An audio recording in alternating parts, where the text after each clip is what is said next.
There's another thing I've been talking about and that you need to be aware of, because I think people have gone into a state of osmosis about this.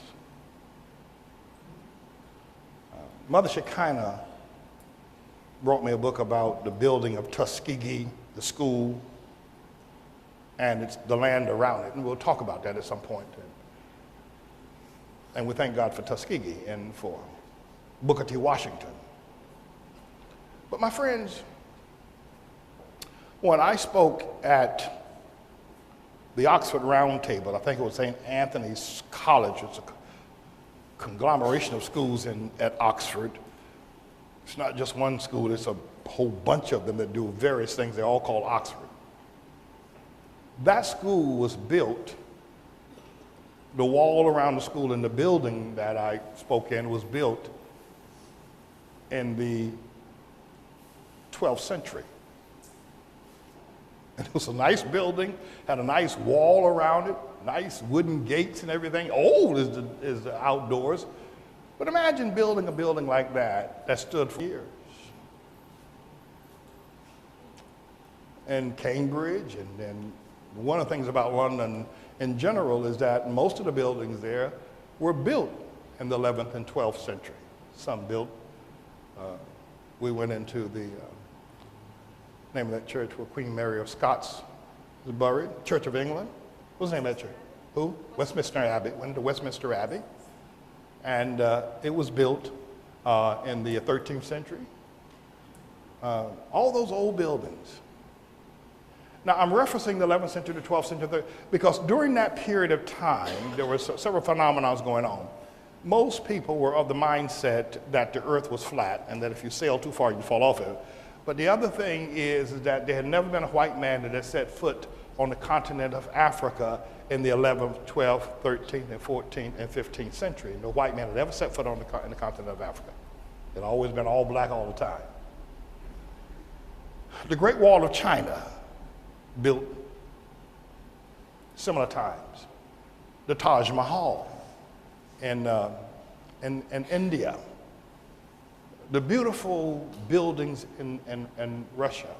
Peter the Great, who was a very unusual and unlikely and unseemly leader of Russia, who turned out to be one of the best leaders of Russia.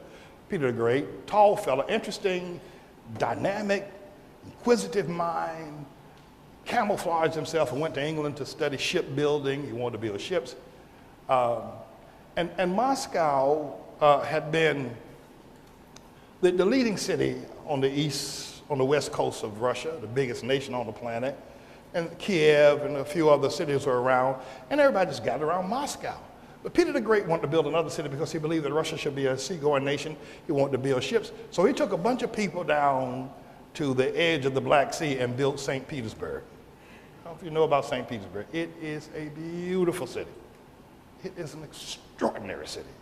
I mean, there's just, when Lenin took control of Russia after Peter the Great's death, many generations thereafter, Lenin, who wanted to rule all of Russia, changed the name of St. Petersburg to Leningrad. I don't know if you know that. You may not be interested. A little history here tonight.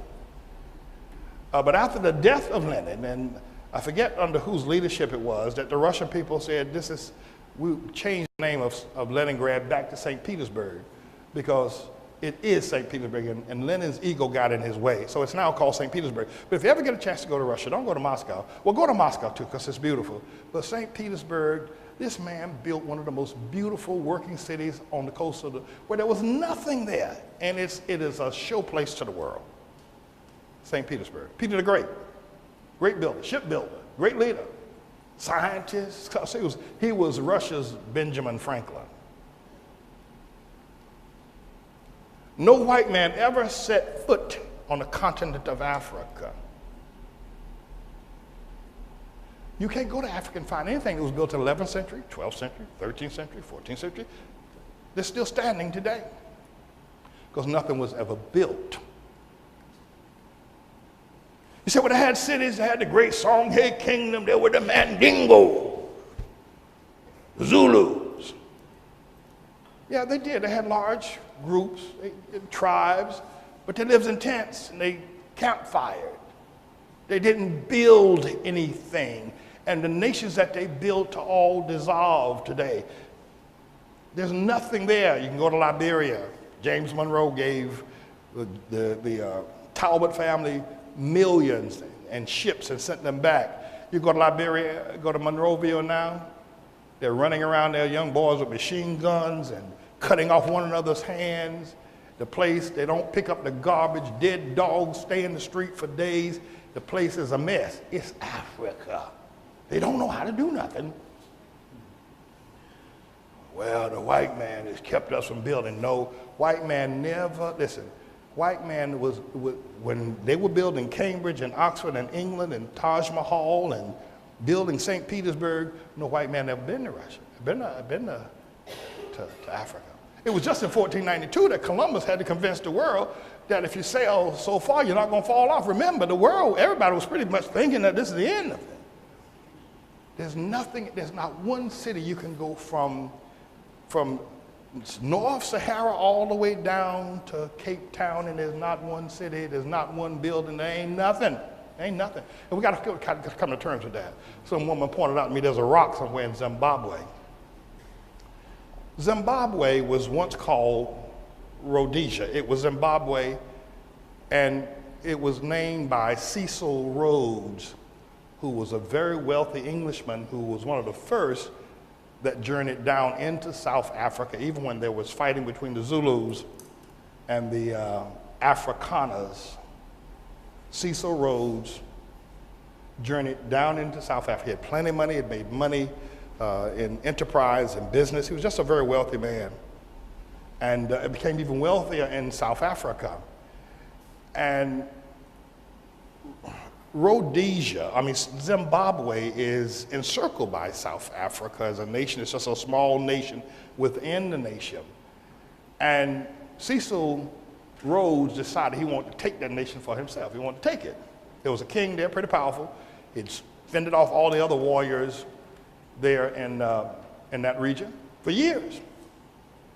But Cecil Rhodes had money, so he bribed the king into thinking to signing some sort of contract with him that they would share in the partnership and the king knew about all the success that Cecil Rhodes had. And Cecil Rhodes was like 30, 40 years old at the time. So the king foolishly signed the contract, and when Cecil Rhodes came and demanded that the contract be honored, which meant he in effect was now the owner of Zimbabwe at the time, the king rose up in arms and he killed them, and Cecil Rhodes with his army with machine guns just killed them all. But the thing of it is, that's very interesting, is that the children in Zimbabwe were playing with stones. They were barefoot, the red dust there, and they were just playing the stones. And one of the Cecil Rhodes lieutenants said, "Boy, bring me that stone about that big. Bring me that." And the kids have been playing with it for days. They put it beside the tree, and then they come back and play with it again. They throw it around and whatnot. Well, South Africa, and in that region, has one of the largest, most productive diamond pikes in the world. Pikes that just shoot diamonds up out of the air, out of the ground from, 150,000 feet down ever so often. And the children were playing with diamonds. Large diamonds. But the king and the African people had no idea of their value or even what they were.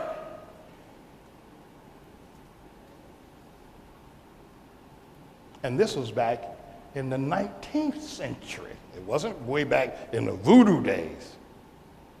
We have to come to terms with it. No matter how painful it is, you can go from California to South Africa, to Kenya, to Tanzania, and by the way, he changed the name of the country to Rhodesia. They've changed it back now to Zimbabwe.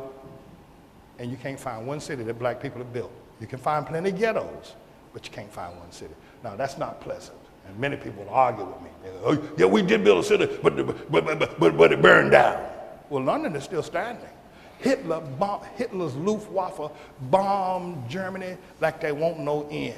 There's a city in Germany called Coventry where Hitler had broken the code of, Churchill had broken the code of Hitler's military plans, and Churchill knew that the Luftwaffe, the German Air Force, was coming tonight to bomb Coventry.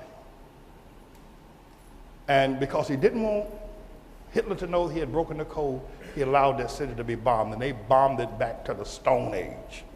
But it was a good decision on behalf of Churchill, because they broke the code, they were able to then break the German army. But saying that the white man stopped, there ain't never been no city in Africa. There ain't nobody never built one. And we understand, well, why? Even here in New York City, even in America, there ain't no city y'all have ever built. You ain't never built no city. You ain't never built no city.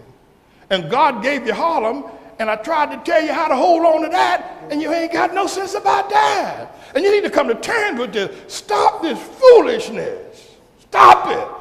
Stop it. You ain't never built nothing. You ain't never built nothing. That whole continent.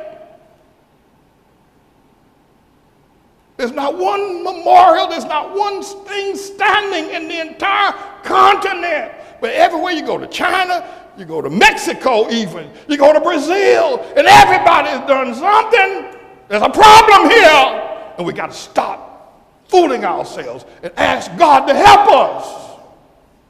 Help us. Help us. We need help.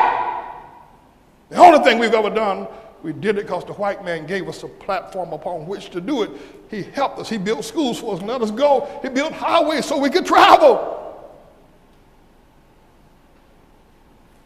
We got to admit it. Got to stop these black folk running around here talking about the white man did this, white man did. You got to get that mess out here. You ain't never going to be a productive for God. You ain't never going to be able to understand anything till you get that fool. Realize that we are in trouble. You'll never call on God for help if you don't realize how difficult the situation is. All these years. And even here in Harlem, look at here. You don't have to go to Africa, forget about 12, 13, 14, 15 cities. Look here in Harlem. Look here. First time black person got to get 2 quarters, they moved so far away from Harlem that you can't fire a missile to the moon and get them.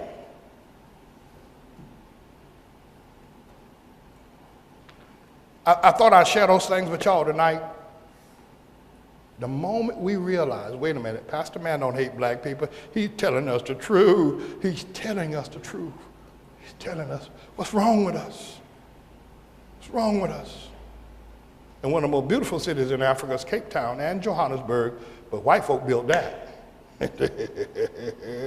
And black folk are tearing it up because they don't know how to do nothing. But God has sent me here. God has sent me here to speak this truth. And if you're not following me, if you think that somehow or another that I'm just here to try to make black folk look bad,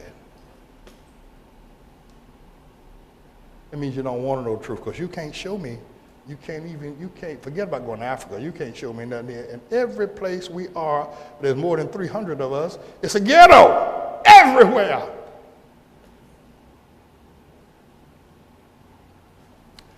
All right, my friends, I thank y'all for letting me spend this time. I feel so empowered that God has given me a fresh anointing to continue this work.